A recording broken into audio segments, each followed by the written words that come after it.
went from spring back to winter, and therefore I am videoing inside. It's snowing outside. It's a lot chillier than it was the last few days, but it's Fast of Esther. It's the Fast of Esther.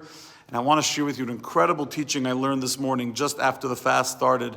An incredible revolutionary idea that the Rebbe teaches in a Farbrengen of Purim 1970.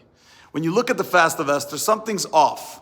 Number one, when the Jews fasted to annul the decree of Haman before Esther went to intervene with Achashverosh, it was 3 days. There's two opinions. Which 3 days? Either it was the 13th, 14th, and 15th of Nisan, including the first day of Pesach, or it was the 14th, 15th, and 16th, so the first 2 days of Pesach. And of course, that's why the Alter Rebbe, the Rav, and the Shulchan Aruch writes that on the second day of Pesach, we're supposed to commemorate the Seudah, the meal that Esther created for Haman and Achashverosh to start the process of intervening, which was on the second day of Pesach.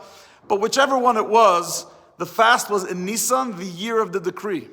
We are fasting on the 13th of Adar. So, number one, why is it called the Fast of Esther? If it was dedicated to the 3 days of fasting that happened in the original decree, it's the entire Jewish people. Why Esther? And number two, why on the 13th of Adar? So there are other commentaries that explain that on the 13th of Adar, it says in the Megillah, was the day on which the Jews were allowed to be victorious, to fight against those that wanted them dead, those that were going to follow Haman's decree. And on that day of the 13th of Adar, the following year, the Jewish people killed 75,000 enemies across the entire Persian Empire and 500 in the people in Shushan. And on the second day, on the 14th of Adar, the people of Shushan were permitted to kill even more of their enemies, and they rested on the 15th of day, which is where Shushan Purim comes from. So we rested on the 14th of Adar. Shushan, which was a walled city, rested on the 15th, and therefore we have Purim and Shushan Purim. But why Fast Esther? If it was because of the war on that day of the Jewish people fighting their enemy, why is it called the Fast of Esther? So many of the commentaries, including Davud Raham, say that naturally, if the Jews are going to battle their enemies, they're going to do what Torah says to do, which is to pray and beseech God. But they couldn't fast. Why couldn't they fast? Because they were going to war. They needed the energy. So they can pray, as they did. Nikalu, there was a kehila. They got together in prayer. They got together to break the heavens, to tear the heavens and annul the decree and allow God to bless them in their war against the enemies. But they couldn't fast.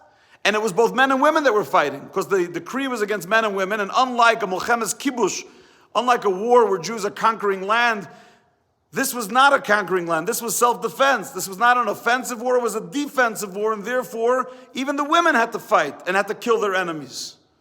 So then who was left to fast? They were praying.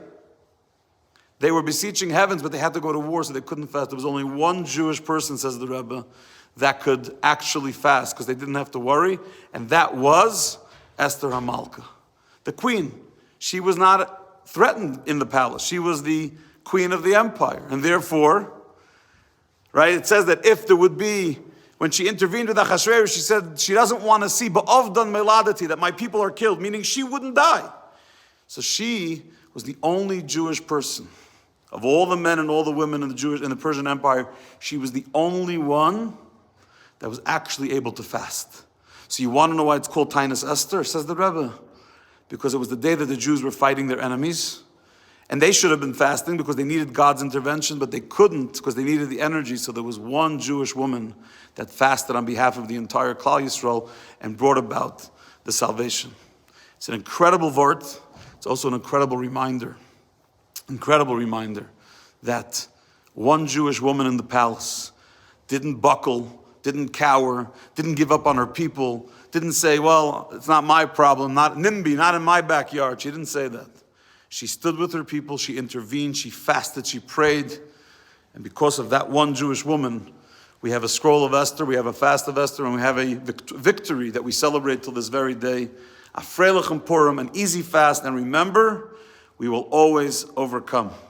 Thanks to Jewish women. Sei gesund.